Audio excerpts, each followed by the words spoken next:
Professor Medina, então vamos comentar, vamos começar então. A gente combinou no grupo, já tinha combinado com o senhor de tentar ser pontual, tanto para entrar quanto para terminar. O senhor estava comentando do código, o objetivo da comissão é justamente essa, né? Nós criamos a comissão. O senhor fez um evento da OAB Paraná, né, salvo engano também, que envolvia esse tema, e a gente estava já no processo de pedido de criação da comissão justamente para acompanhar. Eu tenho conversado bastante com o Jobim, que faz parte do grupo de juristas, aí eu comecei a conversar com os outros, e até comuniquei isso no grupo, e a gente tem tentado conversar com todos os juristas, né? E a ideia é acompanhar, vai ter uma sequência, o próximo, por exemplo, é o IN, que vai falar o mês que vem, que é o relator do anteprojeto, né, que eles estão em processo de reunião, e a ideia é justamente essa, aí nós começamos, criamos, e o senhor é o primeiro a iniciar os debates aí. É uma honra aí, juntamente com o professor Flávio e o Thiago, ter criado a comissão e, assim como nós também participamos na época da comissão do processo civil, e ter principalmente aqui, acho que quase todas as faculdades representadas de Londrina e quase todos os meus professores estão aqui também, para o senhor ver que legal. Os meus professores estão aqui. Professor Medina, é uma honra, eu passo a palavra para o senhor então, e iniciamos assim nossa comissão. Obrigado por todo mundo aí.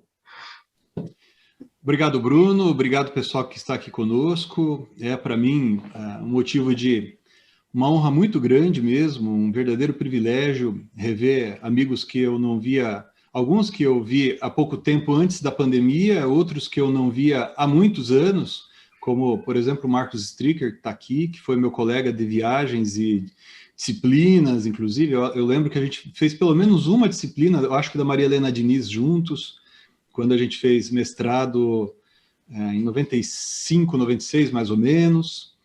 E antes da pandemia, eu sempre estava em Londrina também, na OAB, sobretudo, para conversar com vocês, especialmente sobre temas relacionados a processo civil e temas e assuntos correlatos.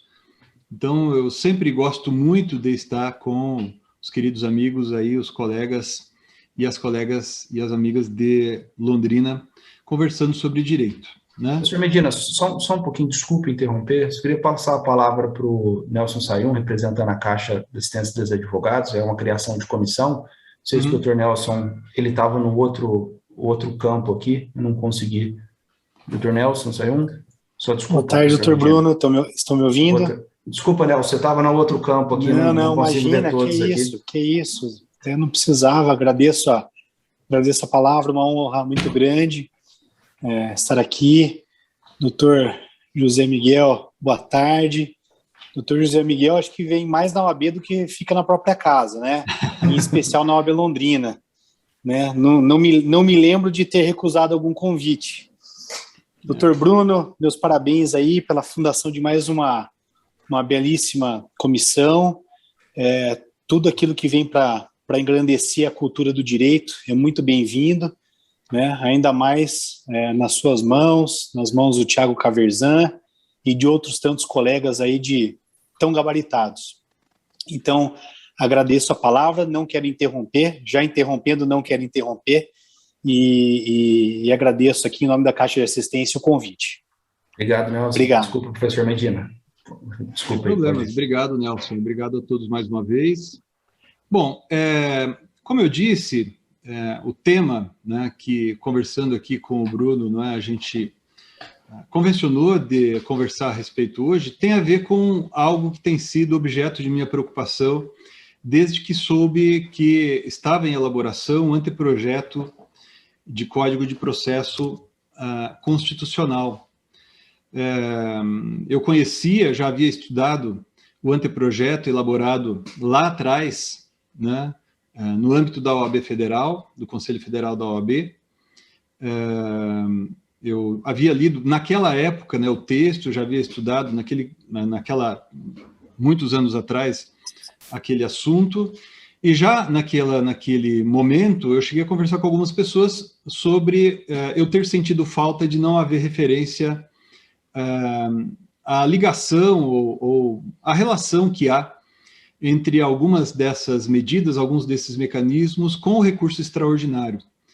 Então, inclusive, houve, há não muitas semanas, há algum tempo, um outro evento em que se discutiu a respeito desse projeto, desse ainda anteprojeto, né, que está em elaboração. E ali também eu fiz uma menção a respeito, e como aqui é um encontro, o Bruno mencionou que estaria aqui nesta noite, né, que já passam das 18 horas, algumas das melhores cabeças de direito constitucional de Londrina e região, eu pensei em, ao invés de conversar com vocês a respeito das minhas ideias e eventuais, não digo certezas, né, mas pontos de vista muito pessoais que eu tenho, eu resolvi trazer aqui para vocês algumas reflexões, algumas dúvidas, de fato algo que tem sido objeto de minha preocupação, para que talvez, quem sabe, juntos, ou certamente vocês, né, que já têm uma comissão e estão de parabéns, né, discutindo essa ideia, esse anteprojeto, talvez vocês aprofundem e identifiquem ali algo a ser aprimorado nesse texto.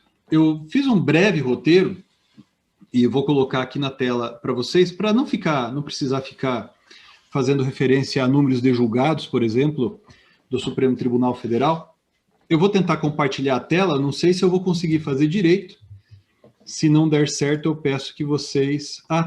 isso, está desativado o compartilhamento de tela. O pessoal que está organizando tem que me autorizar a compartilhar a tela. Pedro, eu estou pedindo agora. Só um pouquinho. Já liberei, já, doutor Medina. Já liberou, professor? Então pronto, agora vai.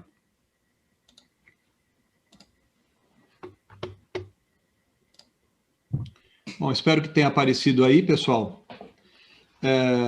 Eu preparei aqui um roteiro para falar aproximadamente uns 20 minutos sobre o tema. E como eu mencionei a primeira ideia, pelo menos a primeira ideia que eu conheço, de um anteprojeto de Código de Processo Constitucional, eu achei oportuno abrir a minha exposição fazendo referência a ele, que é o professor Bonavides, né, de saudosa memória, nos deixou há não muito tempo.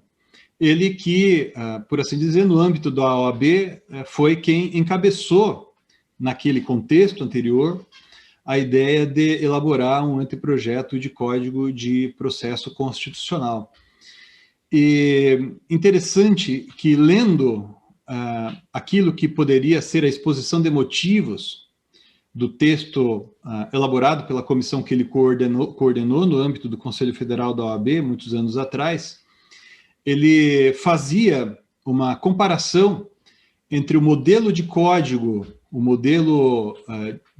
como diploma legislativo, né, que vigorava antes, né, modelo, ele fala do século XIX, eu talvez diria, pelo menos até ali, metade do século passado, quem sabe, e o modelo de codificação que foi surgindo numa fase posterior, que ele, professor Bonavides, né, com sua grandeza, seu brilhantismo, sem dúvida alguma, um dos maiores juristas que nós já tivemos em nossa história, né, um dos maiores constitucionalistas que nós tivemos o privilégio de ter aqui no Brasil.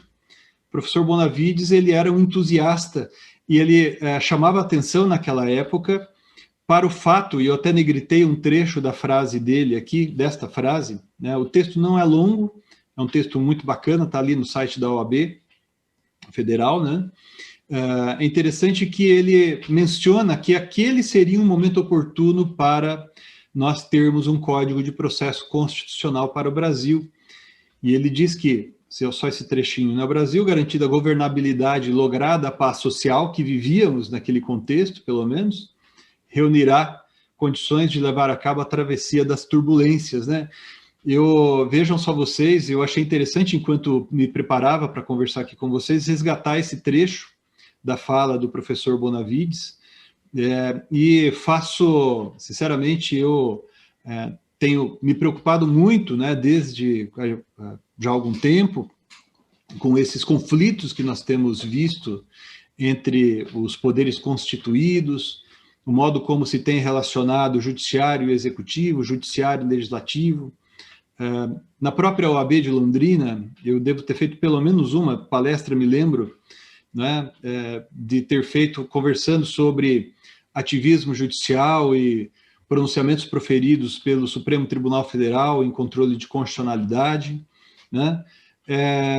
Então, isso é uma coisa que realmente tem me interessado muito, e tenho a impressão de que, neste momento em que estamos vivendo, estamos conversando em agosto de 2021, estamos entrando aqui na segunda metade do século, do mês de agosto de 2021, ainda, né, começando este século, por assim dizer, né, a primeira metade desse século, pelo menos, mas é interessante como nós vivemos em um momento de grande turbulência, né, para não dizer grande convulsão social, política, econômica, e não obstante eu seja entusiasta de reformas legislativas, como creio, provavelmente todos sabem, eu participei de uma comissão que elaborou o anteprojeto que acabou dando origem ao que hoje é o Código de Processo Civil de 2015, e eu, como estudante de direito, que sempre fui, e se Deus quiser vou continuar sendo, eu gosto muito de estudar essas novas ideias, o que tem de direito comparado que a gente pode aproveitar positivamente no contexto interno, o que a gente tem que evitar daquilo que existe no direito comparado, né, e a gente não poderia empregar no direito brasileiro. Gosto muito de estudar a história do direito, enfim, tenho tentado estudar cada vez mais e aprender cada vez mais em relação a esse tema. Eu só fico em dúvida, claro que não para um anteprojeto, mas só fico em dúvida de que talvez nós não estejamos exatamente no momento em que se deve discutir, por exemplo, quais os limites dos poderes do judiciário em relação ao legislativo, do legislativo em relação ao judiciário, se a gente vai adotar um modelo que permita uma espécie de controle ou resposta, não um backlash como a gente reconhece que há, e inclusive a nossa jurisprudência do nosso tribunal, nosso Supremo Tribunal Federal, já ia falar Tribunal Constitucional, né? Nosso Supremo Tribunal Federal admite a sua existência, mas figuras como nós já vimos no próprio direito brasileiro, na história do direito brasileiro, na hipóteses em que o Legislativo Federal poderia, entre aspas, suspender decisões ou não observar textualmente, né, decisões em controle de constitucionalidade proferidas pelo Supremo Tribunal Federal. Enfim, eu, embora reconheça que seria interessante algo ser feito, por outro lado também eu tenho a impressão de que nós vivemos em um momento extremamente complexo, em que aspectos de direito talvez acabem sendo deixados de lado, aspectos técnico-jurídicos, né, relacionados ao direito constitucional acabem sendo deixados de lado, acabem ficando em detrimento, né, de aspirações políticas, no pior sentido da palavra política aqui, né? Repito, sou entusiasta da ideia de elaborar um código de processo constitucional para unificar as linhas, né, os princípios, os marcos que devem informar esse tipo de processo, essas modalidades, por assim dizer, de processos, né, dessa natureza, mas realmente eu tenho algumas dúvidas, sinceramente, né? Eu não vou me opor, evidentemente, não vou levantar uma bandeira contra, mas realmente é algo que tem me preocupado. E eu gostaria de homenagear o professor Paulo Bonavides, que foi quem idealizou lá atrás, né, a hipótese de se elaborar um texto dessa natureza no direito brasileiro. Infelizmente, ele não viu o seu texto ser aprovado, mas espero que as ideias que ele muito bem semeou ali atrás sejam levadas em consideração pela comissão que neste momento está ali, está formada, está trabalhando na elaboração de um texto. Claro, nós que somos estudantes, estudiosos, juristas, nós somos pessoas do nosso tempo. E certamente o professor Paulo Bonavides, ele produziu um trabalho condizente com o tempo em que ele vivia, em que ele viveu. Talvez, se ele estivesse vivo e olhasse para aquilo que estamos vivenciando hoje, talvez ele tivesse algumas ideias diferentes para o seu próprio anteprojeto, porque nós temos verificado que, sobretudo no labor desempenhado pelo nosso Supremo Tribunal Federal, tem havido, né, uma evolução, uma transformação incrível, intensa, né, bastante profunda no modo como o Supremo Tribunal Federal realiza o controle de constitucionalidade e, além disso, né, no modo como as, aspas, inconstitucionalidades têm se manifestado, têm sido produzidas, seja no âmbito do executivo, seja no âmbito do legislativo. Isso não diz respeito apenas a essa quadra histórica em que vivemos nesses últimos 2 anos, 3 anos, né?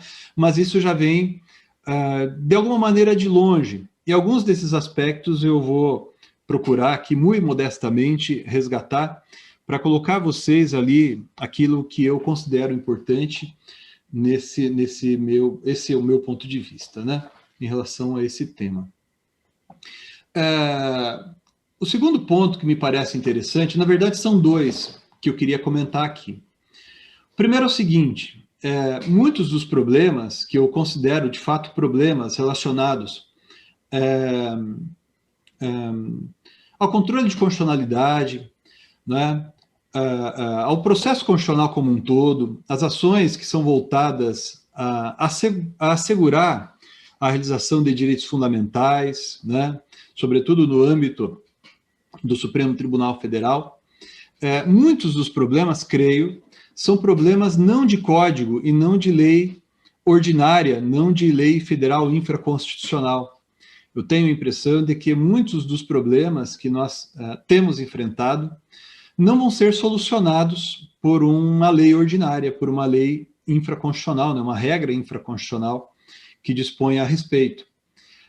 Repito mais uma vez, como eu disse no começo, eu gosto muito da ideia, mas temo que, ao invés de resolver alguns problemas, talvez a gente crie outros, né? Porque a gente corre o risco de não corresponder àquilo que deveria ser resolvido através de uma reforma constitucional.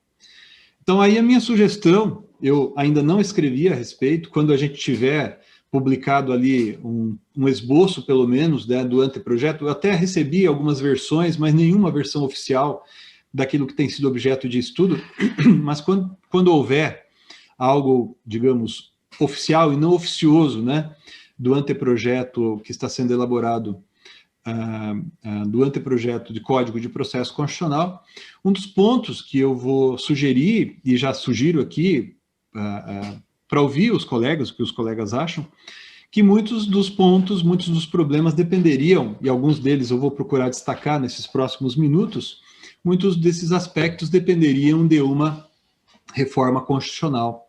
E às vezes essa reforma constitucional não seria uma reforma constitucional tão grave, tão profunda, mas de fato há aspectos que dependem de alteração de algumas regrinhas que, por exemplo, estão ali no artigo 102 da Constituição, quem sabe naquilo em que recurso extraordinário e recurso especial, de alguma maneira, interagem no artigo 105 da Constituição também, e assim sucessivamente, né?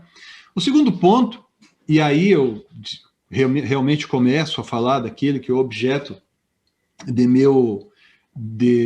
minha conversa aqui com vocês, de minha exposição aqui com vocês, é que quando aquele anteprojeto, e pelo menos os esboços que vi até agora, do anteprojeto que está em gestação, né? Quando eles falam de processo constitucional, eles se referem a essas ações que estão aqui na tela. Aqui é um print do anteprojeto outrora formulado pela comissão coordenada pelo professor Bonavides, né? Eles se referem a toda sorte de ações constitucionais, como vocês estão aqui notando, aqueles de vocês que passaram os olhos aqui, mas não há menção ao recurso extraordinário. Eu compreendo, né, essa perspectiva, né, que anima aqueles que estão tratando da matéria, mas, não obstante, e com todo respeito, eu tenho a impressão de que a gente não poderia deixar passar ao largo o tratamento, né, do modo como tem que ser disciplinado o recurso extraordinário e sua relação com o processo constitucional propriamente dito. Ou seja, vendo-se o recurso extraordinário não apenas como mais um recurso, né, dentro dos recursos previstos na legislação processual, vendo o recurso extraordinário não apenas como um meio de se levar a mais uma instância, né, como inclusive muitos falam, né, agora está meio esquecido, mas no começo do ano passado eu conversava lá na Câmara dos Deputados, né, sobre aquela PEC da segunda instância, né, e a grande bronca que o pessoal tem contra a existência de recurso extraordinário, recurso especial, por exemplo, é essa ideia de que a gente tem instâncias demais, né, tem muitos graus de jurisdição, e daí a reclamação com o recurso extraordinário e a ideia de transformar, ou melhor, de extinguir o recurso extraordinário e o recurso especial, e em seu lugar se enfiar no código, né, e assim na Constituição e depois nas leis infraconstitucionais, melhor dizendo, né, ações chamadas ação extraordinária e ação especial, que seriam novos processos e não recursos no mesmo processo. Ou seja, é ainda um modo acanhado, com todo respeito, né, isso eu falei lá, é um modo acanhado de ver o papel desempenhado pelos nossos tribunais superiores, né, no que nos interessa aqui, preponderantemente, o recurso extraordinário, não obstante, muito do que eu vou conversar aqui tem a ver com o recurso especial também.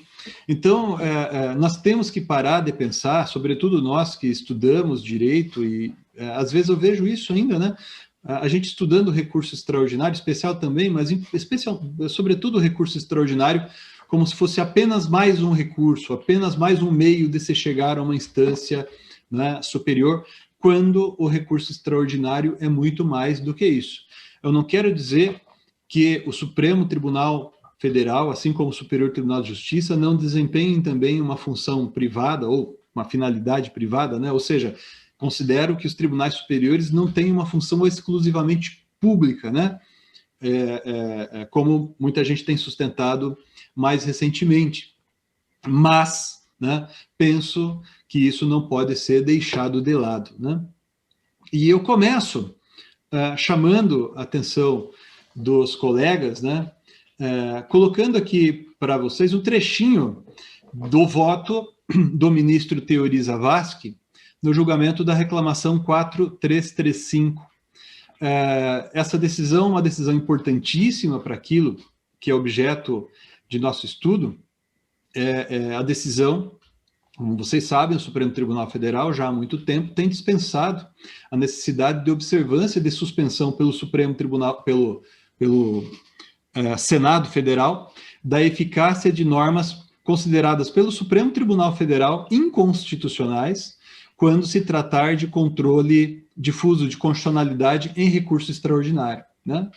Então, grosso modo, é claro que todos aqui são muito mais que iniciados e certamente entre nós aqui, há muitos entre nós, há aqueles e aquelas que sabem muito mais do que eu, né? Costuma-se dizer que, através do recurso extraordinário, não se realiza controle abstrato de constitucionalidade. É uma classificação que a gente tem e é reproduzida por nós nos nossos trabalhos acadêmicos. Praticamente todo mundo que escreve a respeito acaba reproduzindo isso. E a gente ainda vê isso, né? Eu lia sobre isso esses dias atrás, algumas decisões do Supremo, a gente vê isso, inclusive, mencionado em julgados do próprio Supremo Tribunal Federal. Mas nessa decisão, né, em que se passou a dizer que a observância, né, da necessidade daquela suspensão referida no artigo 52 da Constituição, isso seria algo desnecessário, isso não seria algo absolutamente indispensável, né? Se chamou bastante atenção, né? E aqui o trecho do voto, eu destaquei, poderia ter sido outro, mas eu destaquei aqui o trecho do voto do ministro Teori Zavascki, em que ele chamava bastante a atenção para a ideia do que ele chamou aqui de força expansiva, ultra partes, dos precedentes do Supremo Tribunal Federal, né? Aquilo que muitos de nós chamamos de objetivação do controle de constitucionalidade, né? Então, nós temos processos objetivos, que, sob um certo ponto de vista, são processos objetivos que não têm partes litigantes, a não ser num sentido formal, né?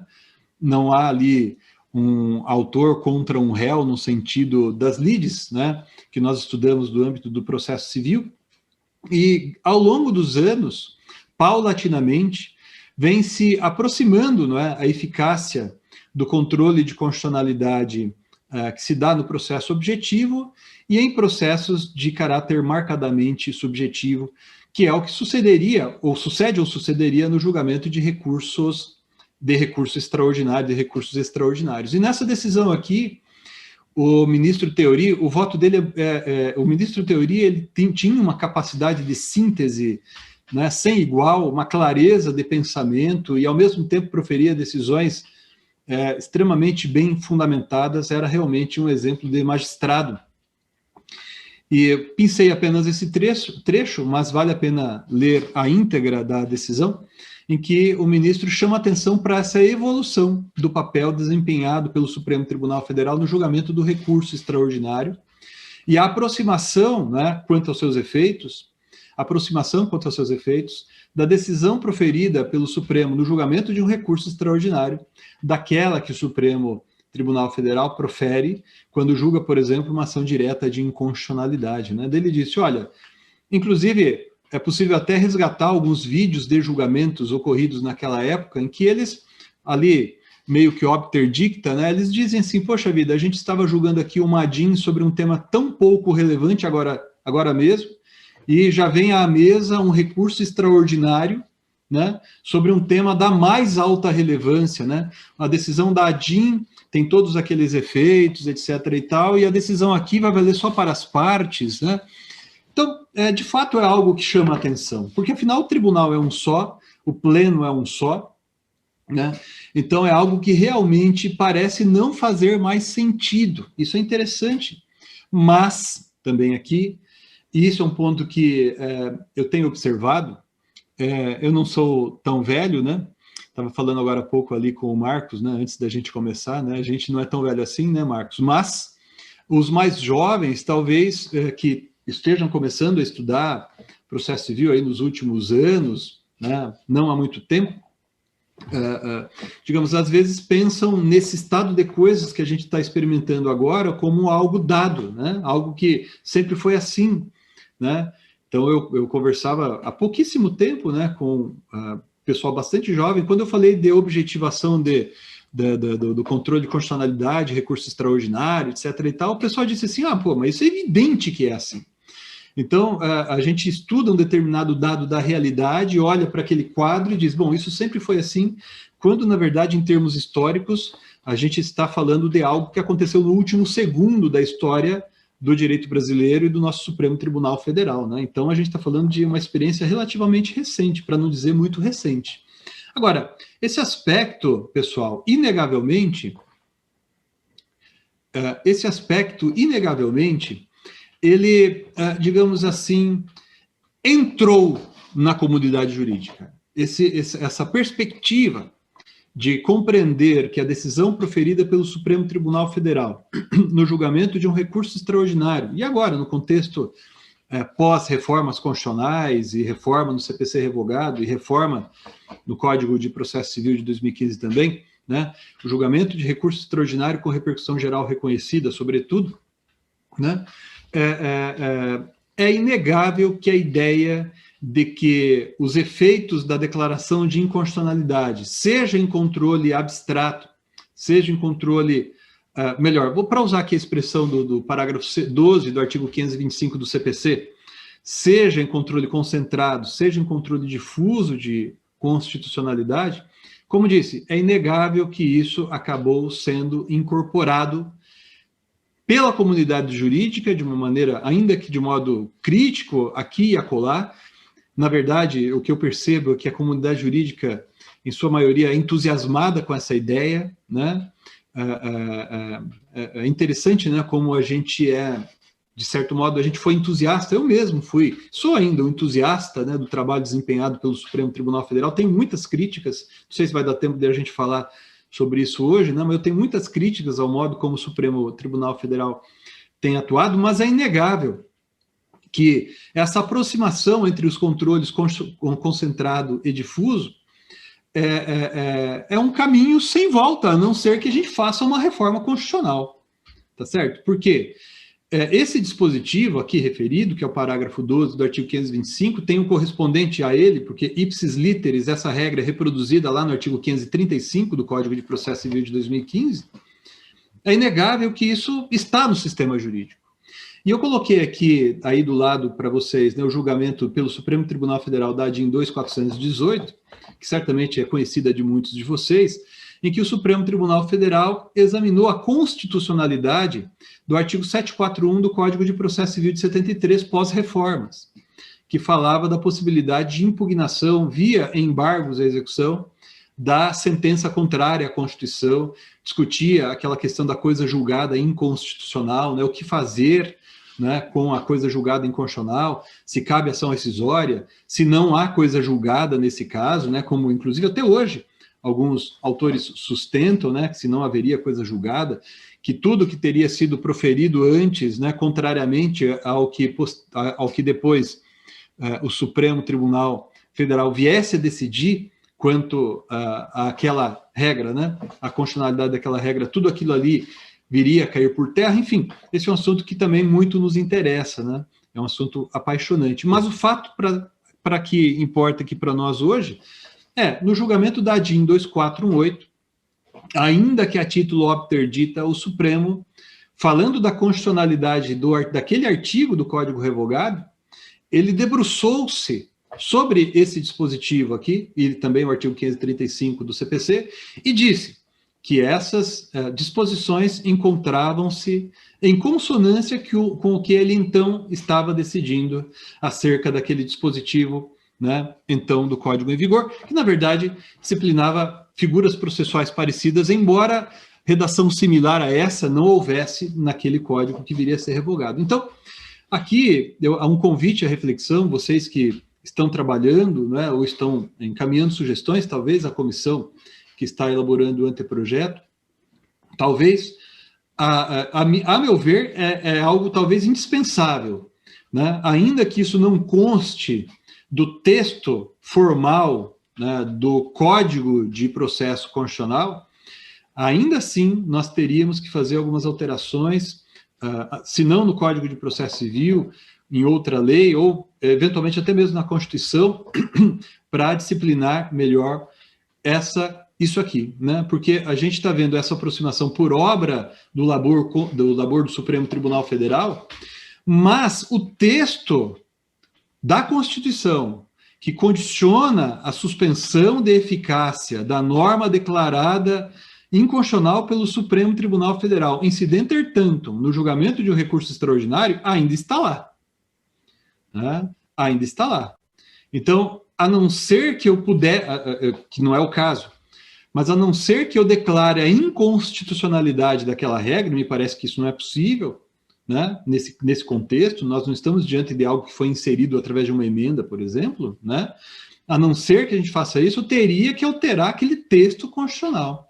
Né? Nós temos um texto constitucional e eu não posso considerá-lo morto, né? Ele está ali, né? Então, o que eu faço com isso, né? Então, eu não posso dizer que há ali, com todo respeito, aqueles que pensam de maneira diferente, eu conheço todos os argumentos, né? Eu não entendo, com todo respeito, mais uma vez, que houve ali uma mera mutação constitucional, né? A meu ver, e nesse ponto eu sigo, dentre outros, né? Eu concordo, dentre outros, com o professor Nelson Neri, né? Que ele é muito bravo quando ele fala sobre essa matéria, inclusive seria um grande nome para estar aqui com vocês nesse círculo de eventos que vocês estão promovendo. Ele também é bastante crítico desse modo de pensar, né? Eu, assim como ele, entendo que no caso não se trata de uma mutação constitucional, e quando escrevo a esse respeito, eu defendo uma interpretação conforme a Constituição deste parágrafo 12 aqui, né? Para que não se aplique, né, a declaração de inconstitucionalidade incidenter tantum quando do julgamento do recurso extraordinário, ou seja, controle de constitucionalidade difuso, aqui na hipótese. Minha opinião é absolutamente vencida na doutrina, né? Eu estou aqui atualizando os livros para próximas edições, eu estava consultando todo mundo que eu vi escrevendo, pelo menos que chegou a mim a esse respeito. Eu acho que eu sou o único até agora que está dizendo que esse dispositivo tem que ser interpretado, tem que ser lido à luz da Constituição. Agora, essa evolução que foi trazida pelo Código de Processo Civil, essas mudanças que foram sendo incorporadas pelo Código de Processo Civil, acabam tendo um alcance maior, né? Por quê? Porque, embora, a meu ver, isso não decorra necessariamente do Código de Processo Civil de 2015, é inegável que a função paradigmática dos tribunais superiores, e naquilo que nos interessa nesta noite, sobretudo do Supremo Tribunal Federal, é inegável que a função paradigmática, ou seja, a função de proferir julgamentos que sirvam de guia, função de proferir julgamentos que, para usar uma expressão do professor, do querido professor Arruda Alvim, julgamentos que sirvam de faróis, ou para usar uma expressão que tem sido muito usada e às vezes muito mal usada entre nós, para que os tribunais desempenhem o papel de produtores de precedentes, né, que sejam tribunais de precedentes, inclusive cortes de precedentes, corte de vértice, como alguns gostam de dizer. É inegável que o Código de Processo Civil deixou isso escancarado, fez com que a comunidade jurídica, de algum modo, aqueles que não aderiam totalmente a esse modo de pensar, também se tornassem, de alguma maneira, mais simpáticos a essa ideia, e o fato é isso, digamos assim, bem ou mal, ainda que não tão rapidamente quanto se pudesse esperar, logo após o início da vigência do Código de Processo Civil de 2015, os tribunais superiores vêm se ajustando a essa ideia de que eles têm que realmente atuar como tribunais que formem entendimentos, formem padrões decisórios a serem observados, né? Não é o caso aqui de a gente ficar discutindo o que é precedente, o que não é precedente, porque é uma discussão que não tem fim, mas o fato é, os nossos tribunais superiores têm usado expressões, por exemplo, como precedente qualificado, que começou com o Superior Tribunal de Justiça em seu regimento interno, artigo 216 ou 261, agora não tenho certeza, mas o Supremo Tribunal Federal também tem feito uso dessa expressão, precedente qualificado, para designar julgamento proferido, tese firmada em julgamento de recurso extraordinário com repercussão geral reconhecida, por exemplo, assim como o Superior Tribunal de Justiça usa a expressão para se referir à tese firmada em julgamento de recurso especial repetitivo. Esse julgado eu achei ele muito interessante e eu achei apropriado trazer aqui para os senhores, que reflete muito, né, esse estado e a necessidade de a gente discutir isso com bastante cuidado. Por quê? Tratava-se aqui de uma decisão proferida por um tribunal no julgamento de um IRDR, Incidente de Resolução de Demandas Repetitivas, e eis que a parte vencedora interpôs recurso extraordinário para o Supremo Tribunal Federal, para que aquela ideia, aquela tese, aquela decisão, né, firmada no tribunal a quo, uma vez confirmada pelo Supremo Tribunal Federal, passasse a ter abrangência, passasse a ter alcance em território nacional, alcance mais amplo, né? Sob o ponto de vista exclusivamente do direito processual civil, é o caso da gente ficar discutindo ali uma revisão do conceito de interesse recursal, né? Que é uma coisa interessante. Mas, trazendo aqui para o enfoque do papel desempenhado, da função do recurso extraordinário, e do labor realizado pelo Supremo Tribunal Federal ao julgar esses recursos, é negável que também aqui a gente está vendo a gente está assistindo, né, uma variação, nesse momento, uma transformação, a meu ver, uma evolução do papel desempenhado pelo recurso extraordinário. Certamente esse modo de pensar que foi registrado aqui nessa decisão acabará mais cedo ou mais tarde sendo levado em consideração pelo Superior Tribunal de Justiça também, por ocasião de julgamento de recursos especiais interpostos contra as decisões que julgam IRDR, IAC também, né, e similares, né? Aliás, eu não tenho uma interpretação muito restritiva em relação a isso, né? E digo mais, por que restringir a essas figuras? Porque na medida em que eu reconheço que os tribunais superiores, e do caso, o Supremo Tribunal Federal, no que nos interessa na noite de hoje, é um tribunal que, como disse o ministro Teori na decisão anterior que eu coloquei aqui para vocês, que é vocacionado a proferir decisões que são precedentes, né, tem por função servirem de precedentes. Ele reconhece ali nesse julgado, nesse seu voto, né, a força expansiva ultra partes de seus precedentes, e isso não depende necessariamente apenas e tão somente do julgamento de um procedimento que foi concebido pelo legislador lá atrás para a criação de precedentes, ao menos num sentido formal, né? Eu faço essa distinção. A decisão que julga IRDR, por exemplo, é um precedente em sentido formal, não é necessariamente um precedente em sentido substancial. Mas, enfim, né? Então, eu acho que isso aqui é algo que ainda não foi, ainda merece...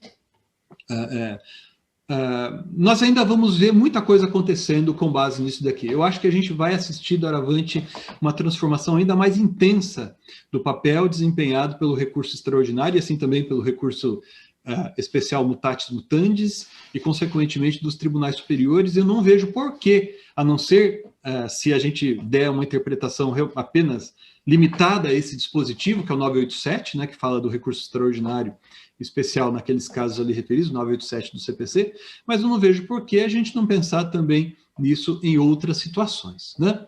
Bom, prosseguindo, um outro ponto que eu chamei a atenção para conversar com vocês aqui nesta noite, pessoal, que também é algo que tem chamado a atenção de muitos estudiosos, diz respeito ao problema que nós temos no direito brasileiro, e esse eu acho que é um problema que a gente não consegue resolver senão através de uma reforma constitucional, que tem a ver com o trabalho desempenhado lado a lado, entre aspas, pelo Supremo Tribunal Federal e pelo Superior Tribunal de Justiça no julgamento desses recursos, né? Extraordinário e especial.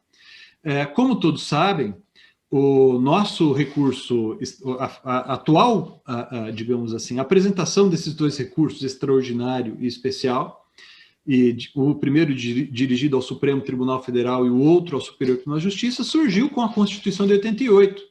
E foi uma resposta, depois de tantas outras respostas fracassadas, àquilo que se convencionou chamar, ainda na década de 70 do século passado, de crise do Supremo.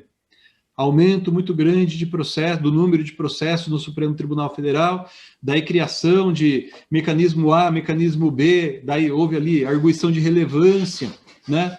E outro, até se chegar à conclusão de que uma boa ideia seria, vamos criar um recurso, vamos criar um tribunal, na verdade foi uma transformação do antigo Tribunal Federal de Recursos, que serviu ali de base para que depois viria a ser o Superior Tribunal de Justiça, e vamos criar um recurso, que é o recurso especial da Constituição de 88, que tem por finalidade unificar a inteligência da lei federal infraconstitucional.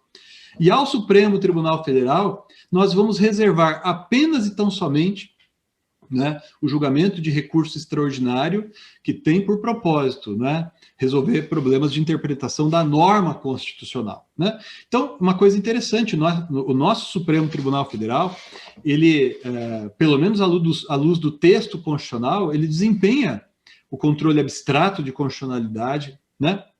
E ele julga também recurso extraordinário, apesar dessas aproximações que a gente mencionou há pouco. Mas o recurso extraordinário, ele surgiu como um recurso irmão do recurso especial. O recurso extraordinário, ele evoluiu bastante pela própria emenda constitucional 45 de 2004, pelo próprio labor desempenhado pelos ministros do Supremo Tribunal Federal, né? São várias as decisões que a gente poderia citar aqui para ir mostrando essa evolução, não é? Mas a gente não tem tanto tempo assim. Mas esses dois recursos surgiram como recursos irmãos, e isso gera um problema, pessoal. Isso gera um problema. Eu acho que nós estamos aqui na casa do advogado, todo mundo advoga, a gente se acostumou com isso, mas é algo que não faz o menor sentido eu interpor recurso extraordinário e recurso especial contra o mesmo acórdão do Tribunal de Justiça do Estado, ou do Tribunal Regional Federal, no nosso caso aqui da 4ª Região, por exemplo. É algo, com todo respeito àqueles que pensam de maneira diferente, que não faz sentido. Agora, não é justo. Eu tenho lido e ouvido críticas a essa estrutura, que realmente é criticável, da Constituição de 88, mas, a meu ver, não é justo nós criticarmos os artífices, né, aqueles que articularam isso e colocaram muito bem intencionados isso na Constituição, porque eles separavam, né, eles conseguiram separar abstratamente um mesmo caso, um mesmo problema real, uma mesma circunstância que vem da vida das pessoas. Eu consigo resolvê-la à luz da Constituição e à luz da lei federal, como se fossem operações mentais absolutamente diferentes, como se fosse ali para usar aquela expressão ali do Kahneman, né? Aquele livro lá, um lado do cérebro, o outro lado do cérebro, né? Quando a gente, na verdade, sabe que eu não tenho como, e ok, a gente sabe hoje, porque hoje esse modo de pensar é aquele que aparentemente prevalece entre nós, eu não tenho como interpretar e aplicar, né, regras infraconstitucionais, senão depois de testá-las à luz da Constituição. Claro, nem tudo eu vou aplicar com olhos na Constituição, né? Porque, aliás, a gente está passando por uma coisa esquisita, porque a gente despreza qualquer lei infraconstitucional aí, porque eu dou a minha interpretação, né, à Constituição e, portanto, eu desprezo tudo que foi concebido pelo legislador ordinário, e me parece que a gente está se excedendo demais nesse ponto. Mas é inegável que quando eu interpreto, né, os dispositivos que estão ali, que podem ser empregados para a solução de determinado problema, eu não posso aplicá-los em tiras ou aplicá-los isoladamente, né? Não posso aplicar apenas a lei federal e apenas a Constituição. Se ambos incidem, ambos tratam concomitantemente daquele tema, eu tenho que interpretá-los em conjunto, né? Esse é um ponto interessante. Eu levo muito a sério essa distinção que uma parte boa da doutrina, uma parte significativa até da doutrina faz entre texto e norma, para considerar que a norma é o produto da interpretação dos textos normativos, né, que a gente realiza essa interpretação com o propósito de resolver problemas. Daí eu deduzo a norma. Então pode até suceder que da conjugação entre diversos dispositivos da Constituição ou diversos dispositivos de uma lei federal, ou de dispositivos em conjunto, né, o texto da Constituição e o texto da lei federal em conjunto, eu extraio uma determinada norma. Então, me parece que, se não em todas as situações, é evidente que não em todas as situações, mas inegavelmente há um sem número de situações em que não é possível resolver o problema senão aplicando, interpretando e aplicando concomitantemente texto da Constituição e texto de lei infraconstitucional, né? Isso levou, antes do Código de 2015, ao surgimento daqueles problemas que, inclusive, eu tive um caso aqui de Londrina, né, em que eu entrei com recurso especial e recurso extraordinário, caso oriundo de Londrina, né, eu entrei com recurso extraordinário e recurso especial contra o acórdão do Tribunal de Justiça do Paraná, e ambos não foram admitidos, né? O STJ não admitiu o recurso especial, dizendo que era caso de recurso extraordinário, porque o tema era constitucional, e o Supremo, na época, não admitiu o recurso extraordinário por dizer que o tema era de direito federal infraconstitucional. Então, isso, a gente até entende como se chegou a esse resultado, mas não faz o menor sentido.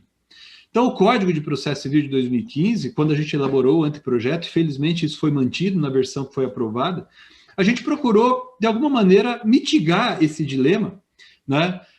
Quando a gente tratou ali da questão constitucional reflexa no artigo 1033 e da possibilidade de o Superior Tribunal de Justiça encaminhar, viabilizar, aspas, emenda do recurso especial, a fim de que ele tramitasse, né, perante o Supremo Tribunal Federal como recurso extraordinário. Mas, enfim, mas isso não foi, a meu ver, não é suficiente, não é suficiente para esse tipo de situação. Por quê? Porque o Supremo Tribunal, os tribunais superiores, eles não desempenham no direito brasileiro, isso é importante também, eles não desempenham apenas função nomofilática. Ou seja, eles não estão ali apenas para dizer o sentido da norma, né? Os tribunais superiores brasileiros, eles são tribunais de revisão e não meros tribunais de cassação.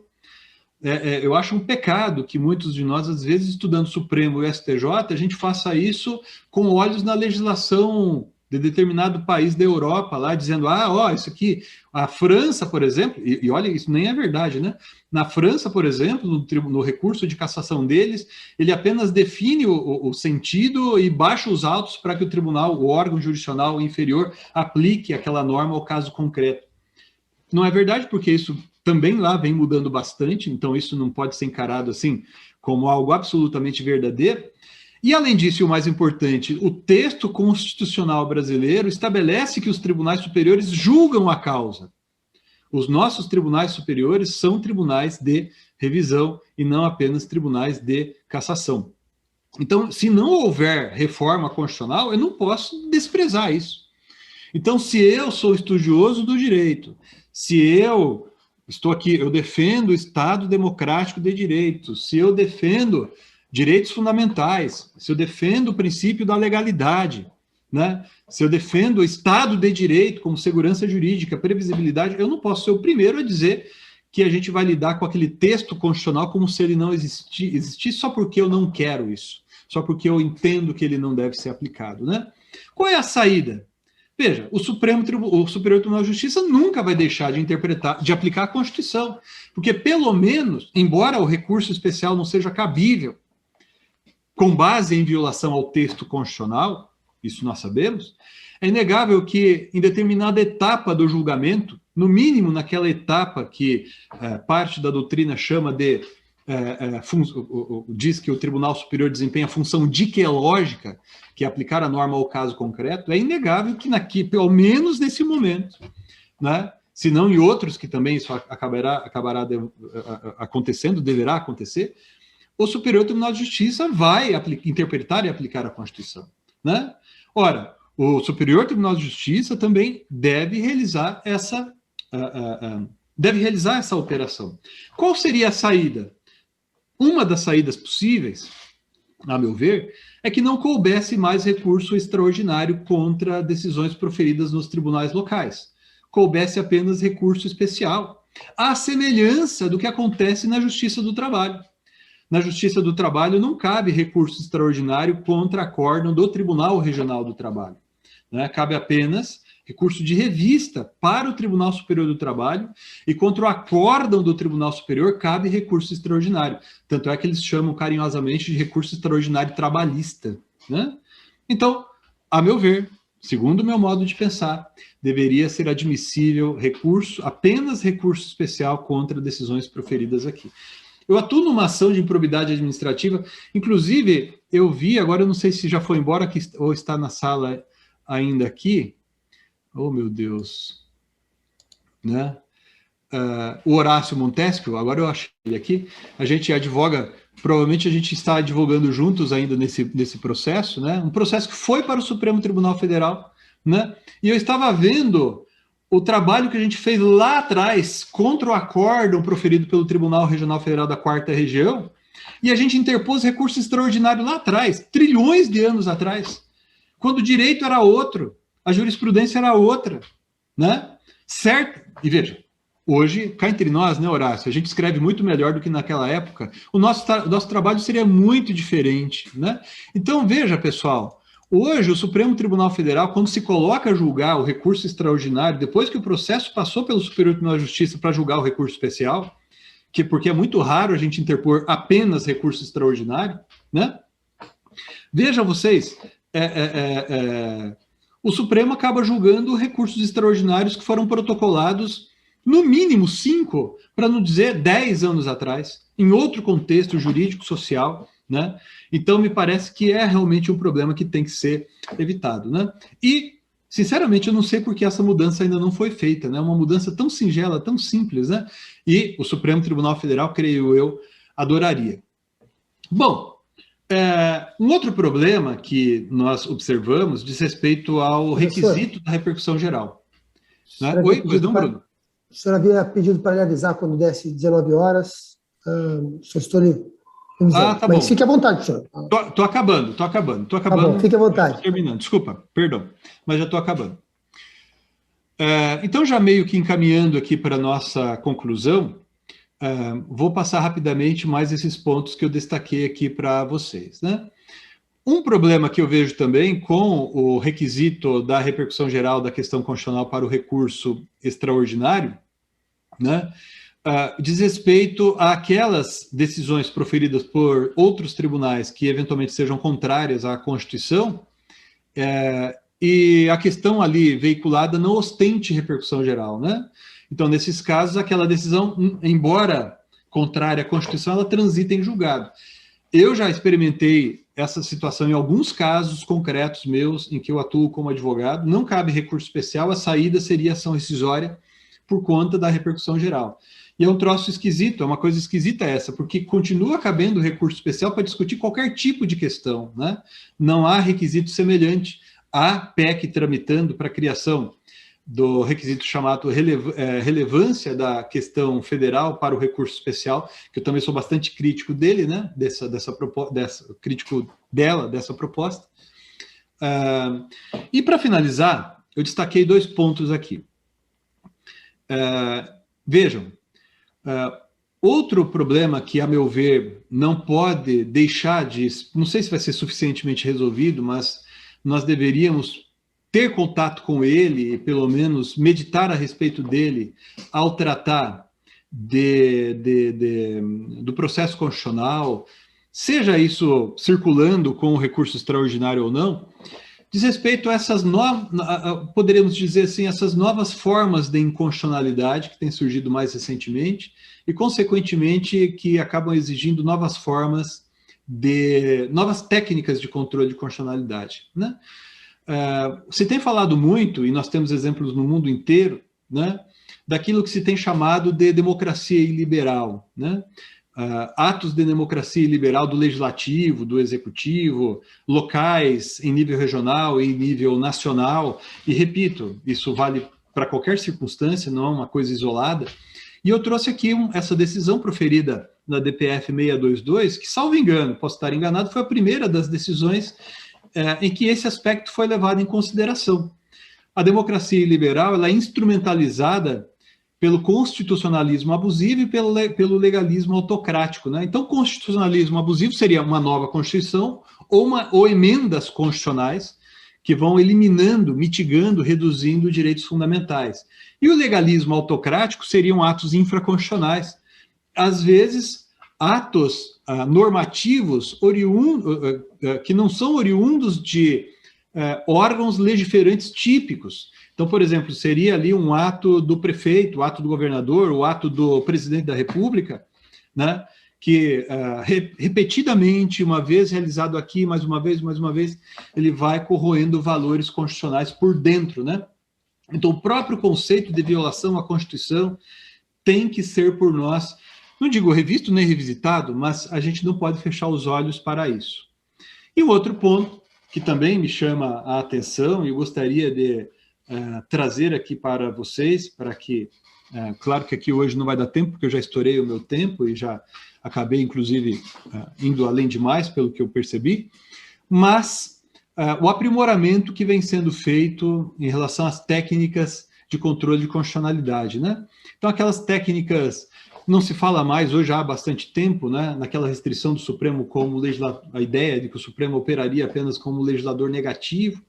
Isso já evoluiu, primeiro por obra do Supremo, a jurisprudência do Supremo é que evoluiu, né, é que criou, é que construiu isso, mas posteriormente, isso, e só posteriormente, melhor dizendo, isso acabou sendo incorporado pelas leis, pela legislação, né, como a possibilidade de se proferir, de proferir decisão com interpretação conforme, etc. e tal, isso antes surgiu na jurisprudência, né? Então o Supremo já estava aplicando isso tudo e só então é que isso acabou sendo disciplinado pelas leis, né? Mas eu quero chamar a atenção de vocês, eu trouxe aqui um trecho do voto do ministro Gilmar Mendes, do julgamento do recurso extraordinário. Vejam, nas decisões de recurso extraordinário que o Supremo Tribunal Federal tem atuado de maneira mais incisiva no controle de constitucionalidade, na realização de direitos fundamentais, né, do que, por exemplo, no julgamento de uma ADIM, uma ação declaratória de constitucionalidade, no controle abstrato de constitucionalidade. A gente não pode fechar os olhos para isso quando a gente fala de processo constitucional. Há técnicas que vêm sendo chamadas de atípicas. Não é algo absolutamente novo, nós já temos doutrina a respeito, né? Eu trouxe essa decisão aqui, esse acórdão do Supremo à baila, e esses trechos que eu pincei aqui do voto do ministro Gilmar Mendes, né, para chamar a atenção dos colegas para o fato de que isso está incorporado pelo Supremo Tribunal Federal. O ministro Gilmar Mendes é o único até agora, salvo engano, eu posso estar enganado e talvez vocês me corrijam, podem me corrigir aqui inclusive hoje, mas o ministro Gilmar Mendes, ele assumidamente ele, quando vota nesse sentido, ele diz, isso aqui é uma decisão manipulativa aditiva, isso aqui é uma decisão manipulativa substitutiva, ainda que no julgamento de um recurso extraordinário, né? Ainda que no julgamento de um recurso extraordinário. Os outros ministros, não. Né? Até agora, pelo menos, a não ser que eu esteja enganado. Né? Mas, por exemplo, eu tenho visto decisões de conteúdo parecido, né? Sob o ponto de vista das técnicas de controle de constitucionalidade, em que os ministros dizem que estão dando interpretação conforme a Constituição. Exemplo, a decisão do Supremo Tribunal Federal, que era o julgamento de uma ação de impromissão, uma ação de inconstitucionalidade por omissão, e o Supremo Tribunal Federal julgou concomitantemente, na mesma sessão, tramitaram juntos, com o mesmo objetivo, a tese foi firmada para os dois processos, uma ação de controle abstrato e um mandado de injunção, né? Para dizer que seria crime a homofobia. Né? Veja, a meu ver, foi uma decisão manipulativa, aditiva, do meu ponto de vista, né? Segundo o meu modo de pensar. Tenho, inclusive, críticas, né, ao uso dessa técnica no âmbito penal. Eu acho isso extremamente grave, porque se nesse caso se decidiu para proteger um bem jurídico com o qual eu concordo, amanhã pode se decidir criando ou criminalizando uma conduta, né, em relação a algo com o que eu não concordo. Então a gente às vezes se anima muito para lá, se anima muito para cá, e a gente se esquece que o Supremo Tribunal Federal, o Judiciário e o Supremo Tribunal Federal, na criação da solução jurídica, no controle de constitucionalidade, ele deve ser bastante cauteloso em relação a isso. Pessoal, cada um desses slides permitiria que a gente se aprofundasse longamente, mas pedindo desculpas a vocês, agora eu estou olhando aqui, já são 19 horas, né? Eu falei para o Bruno que ia falar assim uns 20 minutos, para depois a gente dialogar, e estourei demais aqui esse tempo. Eu agradeço mais uma vez a gentileza do convite que me foi feito pela OAB na pessoa do Bruno. Fico à disposição de vocês, mas repito, tenho mais dúvidas que certezas, mas tenho certeza também de que muito vou aprender com vocês aqui nessa noite de hoje. Mais uma vez, obrigado, fico às ordens aí. Abraço grande para todo mundo. Obrigado, professor Medina. Acho que eu passo a palavra para o Flávio. Flávio, você queria dar sequência? Eu queria só agradecer ao professor Medina, dizer que nós não poderíamos ter começado melhor. Obrigado, professor, pela sua disponibilidade, obrigado pela sua fala, com certeza muito instigante. E eu vi agora que a nossa presidente está na sala, então eu queria passar a palavra à doutora Vânia, a presidente da nossa sessão, para que faça uso da palavra, doutora. Estivemos juntos há pouco tempo, não, Vânia? Em outro evento. Doutora Vânia, acho que travou? Acho que travou. Travou um pouquinho aqui. Na hora H. A doutora Vânia já deve voltar. Flávio, você queria liberar para uma pergunta, depois ela fala? Você tinha eu acho que sim, né? Só para não atrasar com muito. Com certeza poderíamos ter várias perguntas aí, mas alguém quer fazer alguma pergunta? Alguém quer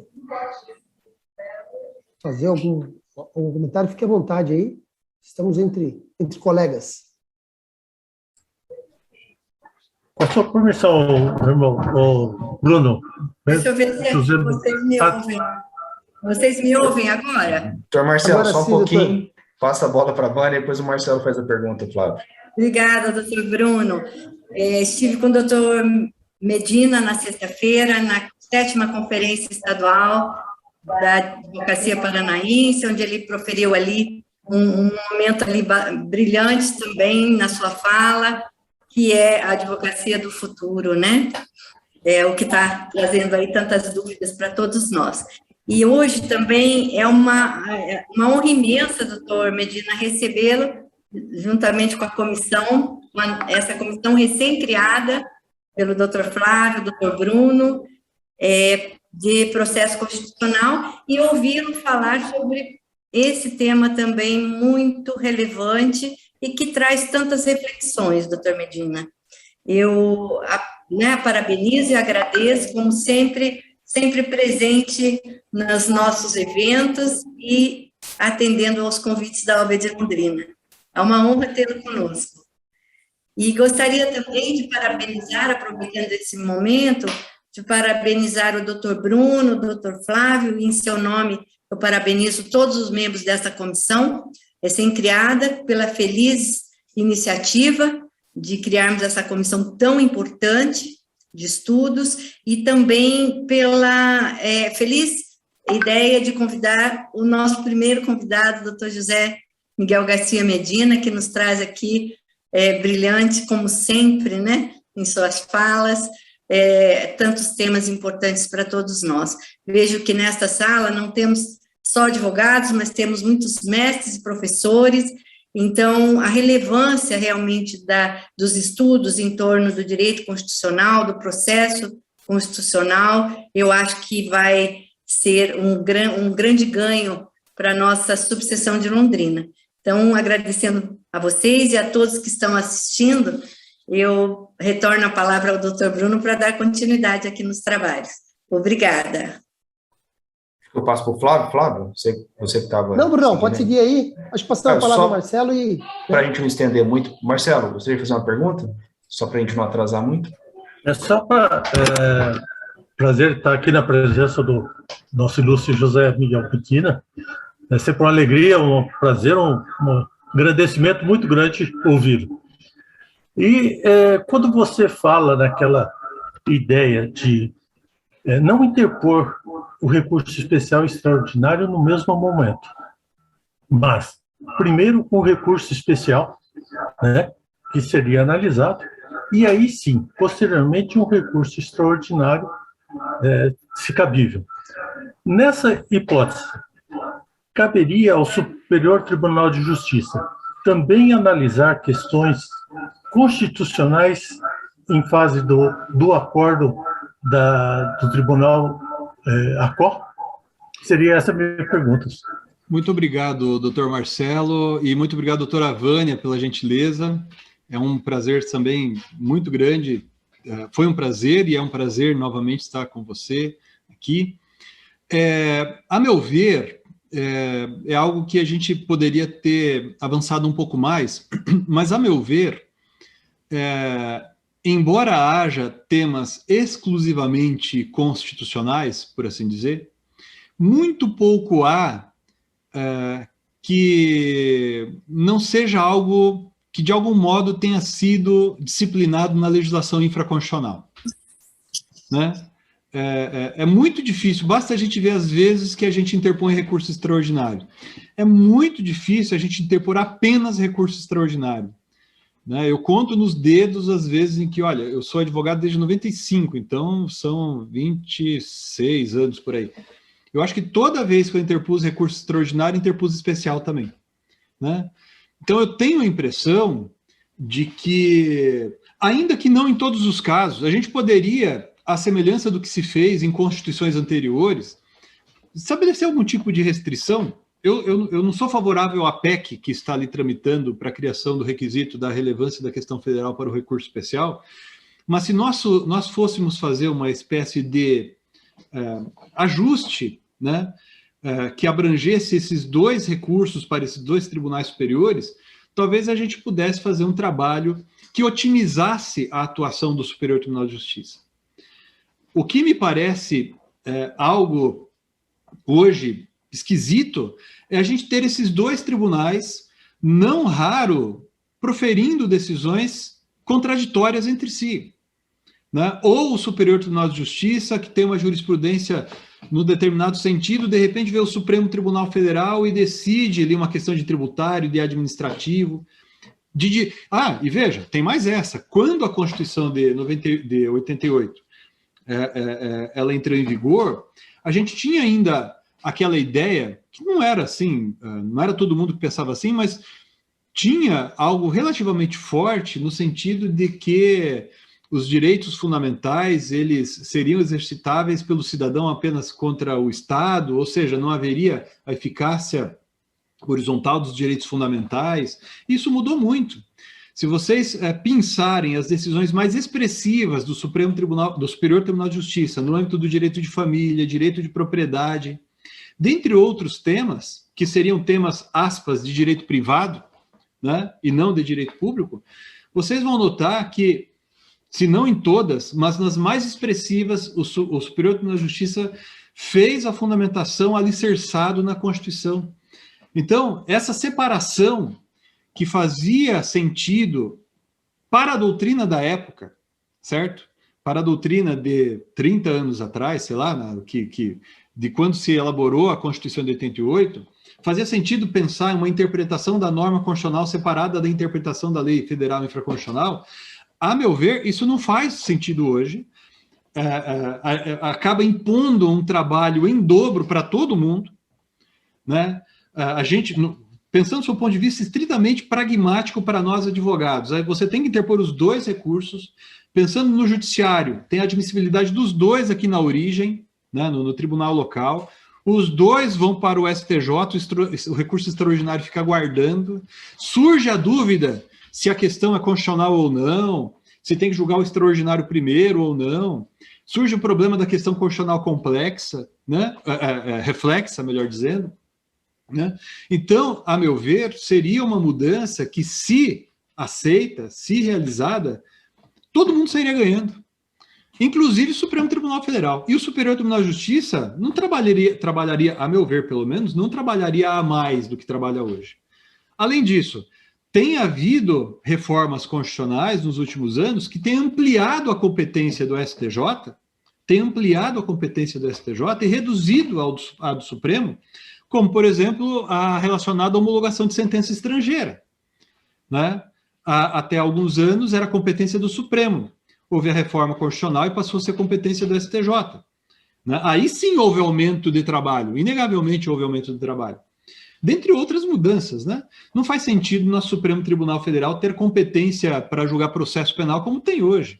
Aliás, já faz tempo isso deveria ter sido mudado, né? Desde a época, a experiência que a gente teve na época lá de, nossa, parece que faz 50 anos, do mensalão, a gente já deveria ter aprendido que isso deveria ter sido mudado, independentemente de quem seja o político que vai ser réu, seja de direita, de esquerda, de centro, o que quer que seja. O problema, eu estou pensando no Supremo. Então, se a gente quer uma corte constitucional, de fato, né, a gente tem que mexer nisso. Aqui, como a gente estava falando de processo constitucional, eu falei, não, vou falar aqui de recurso extraordinário e dos problemas que dizem respeito ao recurso extraordinário e interface com o especial. Mas tem muito mais coisa que já deveria ter sido mudada, né? Então, eu não entendo, quer dizer, eu até tenho minhas possíveis ali, eu tenho umas suposições, mas não há uma razão técnico-jurídica para que isso não seja modificado logo, né, na Constituição Federal em relação ao Supremo Tribunal Federal.